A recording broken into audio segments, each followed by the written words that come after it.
Welcome to study point account channel. Study point account চ্যানেলের এই ভিডিওতে আজ আমি তোমাদের সাথে শেয়ার করব এসএসসি সিএইচএসএল এক্সামের আজকের অর্থাৎ জুলাইয়ের 4 তারিখের প্রথম ও দ্বিতীয় শিফটের জিকে। প্রথম ও দ্বিতীয় শিফটের যতগুলো আমি জিকে পেয়েছি সেগুলো তোমাদের সাথে শেয়ার করব। তো ভিডিও শুরু করার আগে তোমাদের কাছে রিকোয়েস্ট, ভিডিও ভালো লাগলে অবশ্যই লাইক করে দিয়ে শেয়ার করে দিও এবং চ্যানেলে নতুন হয়ে থাকলে চ্যানেলটিকে সাবস্ক্রাইব করে দিও। তো চলো শুরু করা যাক। আজকের প্রথম প্রশ্ন, যে কোন জাতীয় উদ্যানে সবচেয়ে বেশি এশিয়াটিক লায়ন পাওয়া যায়? কোন জাতীয় উদ্যানে সবচেয়ে বেশি এশিয়াটিক লায়ন পাওয়া যায়? এটা পাওয়া যায় গির জাতীয় উদ্যান। গির জাতীয় উদ্যান। আচ্ছা, গির এই জাতীয় উদ্যান কোথায় অবস্থিত? এটা হলো গুজরাট। গুজরাটের গির জাতীয় উদ্যানে সবচেয়ে বেশি এশিয়াটিক লায়ন পাওয়া যায়। ত্রিপুরার সরকারি ভাষা কোনটি? ত্রিপুরার সরকারি ভাষা কোনটি? সেখানে অপশনে ছিল কোক, বোরক, গারো, খাসি, মিজো, এই 4টি অপশন ছিল। তো ত্রিপুরার সরকারি যে ভাষা সেটা হলো কোক বোরক। কোক বোরক হলো ত্রিপুরার সরকারি ভাষা।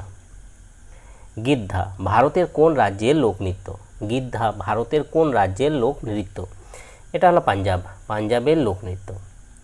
ফেব্রুয়ারি 2023-এ শিব প্রতাপ শুক্লা কোন রাজ্যের রাজ্যপাল নিযুক্ত হন? 2023-এর ফেব্রুয়ারিতে শিব প্রতাপ শুক্লা কোন রাজ্যের রাজ্যপাল নিযুক্ত হন? তিনি নিযুক্ত হয়েছিলেন হিমাচল প্রদেশের রাজ্যপাল। হিমাচল প্রদেশের রাজ্যপাল নিযুক্ত হয়েছিলেন শিব প্রতাপ শুক্লা। দিল্লির কোন সুলতান রক্ত ও লৌহ নীতি গ্রহণ করেছিলেন? দিল্লির কোন সুলতান রক্ত ও লৌহ নীতি গ্রহণ করেছিলেন? এটা করেছিলেন গিয়াস উদ্দিন বলবন। গিয়াস উদ্দিন বলবন রক্ত ও লৌহ নীতি গ্রহণ করেছিলেন। কোন ধর্মের মানুষ দ্বারা হেমিস উৎসব পালিত হয়? কোন ধর্মের মানুষ দ্বারা হেমিস যে উৎসব সেটি পালিত হয়? এটা পালিত হয় বৌদ্ধ ধর্ম। বৌদ্ধ ধর্মের লোকেরা হেমিস উৎসব পালন করে। সঙ্গীত নাটক একাডেমির যে হেডকোয়ার্টার সেটা কোথায়? সঙ্গীত নাটক একাডেমির যে হেডকোয়ার্টার সেটা হলো নতুন দিল্লি। সঙ্গীত নাটক একাডেমির হেডকোয়ার্টার হলো নতুন দিল্লি। কোন মন্ত্রণালয় ভারতে জনগণনা পরিচালনা করে? কোন মন্ত্রণালয় ভারতে জনগণনা বা সেন্সাস পরিচালনা করে? এটা করে ভারতের স্বরাষ্ট্র মন্ত্রণালয়। স্বরাষ্ট্র মন্ত্রণালয় সেন্সাস বা জনগণনা পরিচালনা করে। কোঙ্কণ রেলওয়ে কত সালে নির্মিত হয়েছিল? কোঙ্কণ রেলওয়ে কত সালে নির্মিত হয়েছিল? দেখো, এটা নির্মিত হয়েছিল 1998 সাল। 1998 সালে কোঙ্কণ রেলওয়ে নির্মিত হয়েছিল। 1829 সালে ভারতের কোন গভর্নর জেনারেল সতীদাহ প্রথাকে অপরাধ ঘোষণা করে বাতিল করেছিলেন? 1829 সালে কোন ভারতের গভর্নর জেনারেল সতীদাহ প্রথাকে অপরাধ ঘোষণা করে বাতিল করেছিলেন? এটা করেছিলেন William Bentinck. Lord William Bentinck সতীদাহ প্রথা বাতিল করেছিলেন।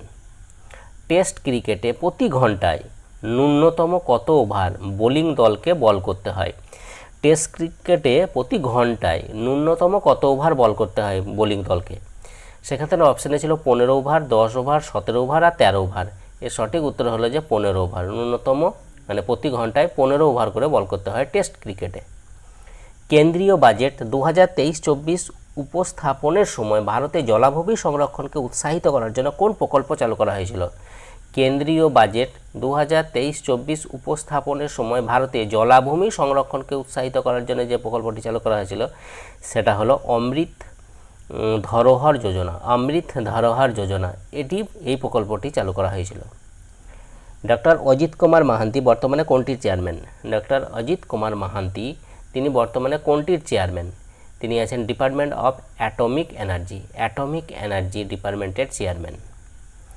পৃথিবীর সবচেয়ে কাছের দ্বিতীয় নক্ষত্র কোনটি? পৃথিবীর সবচেয়ে কাছের যে দ্বিতীয় নক্ষত্র কোনটি? প্রথম সবচেয়ে কাছের যে নক্ষত্র সেটা হলো সূর্য, কিন্তু এখানে বলা হচ্ছে দ্বিতীয় নক্ষত্র, দ্বিতীয় কাছের নক্ষত্র কোনটি?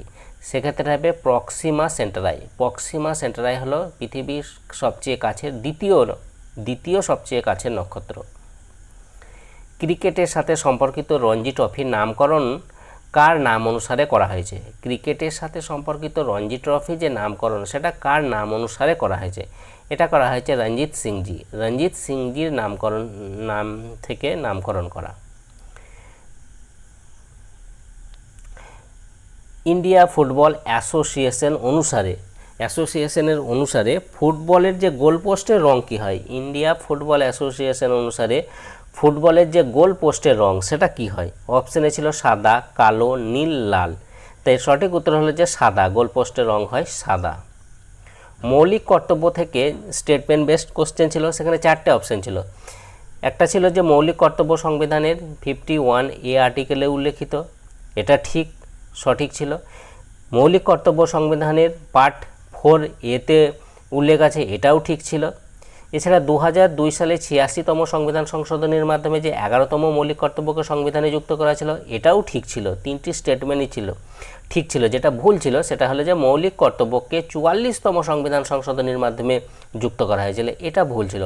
কারণ মৌলিক কর্তব্যকে সংবিধানে অ্যাড করা হয়েছিল 42তম সংবিধান সংশোধনীর মাধ্যমে, যেটা হয়েছিল 1976 সাল। তো এই স্টেটমেন্টটা ভুল ছিল।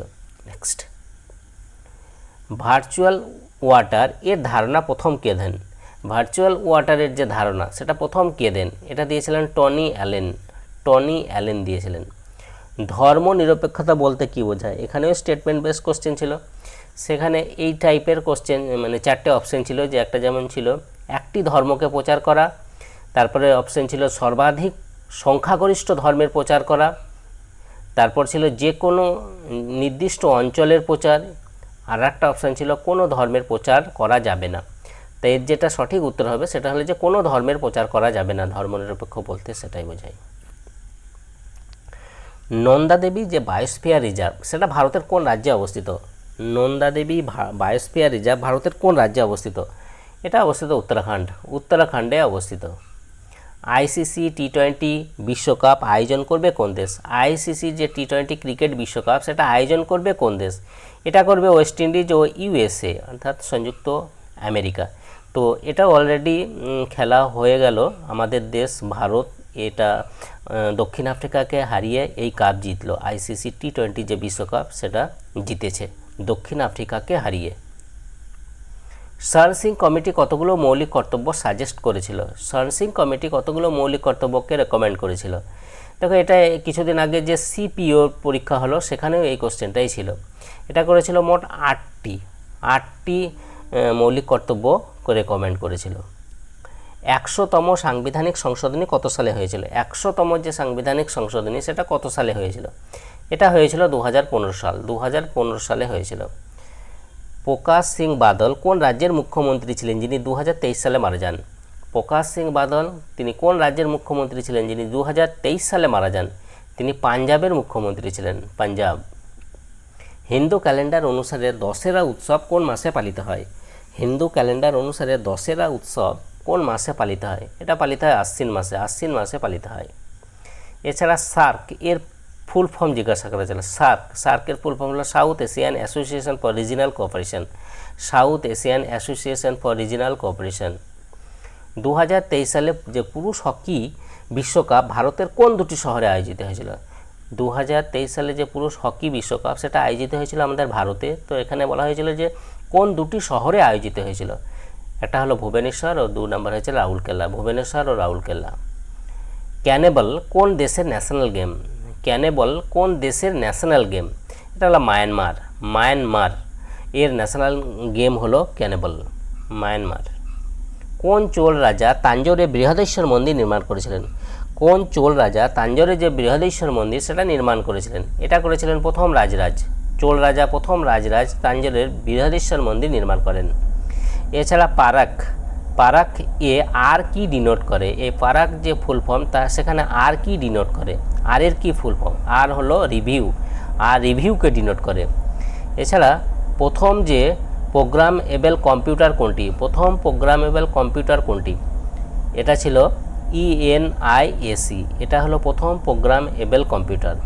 তো এই ছিল আজকের এসএসসি CHSL এর প্রথম ও দ্বিতীয় শিফটের জিকে। যদি তোমাদের ভিডিওটা ভালো লাগে অবশ্যই লাইক করে দিয়ে শেয়ার করে দেবো এবং চ্যানেলে নতুন না থাকলে চ্যানেলকে সাবস্ক্রাইব করে নিও। তা আজ এ পর্যন্ত, ওকে বাই।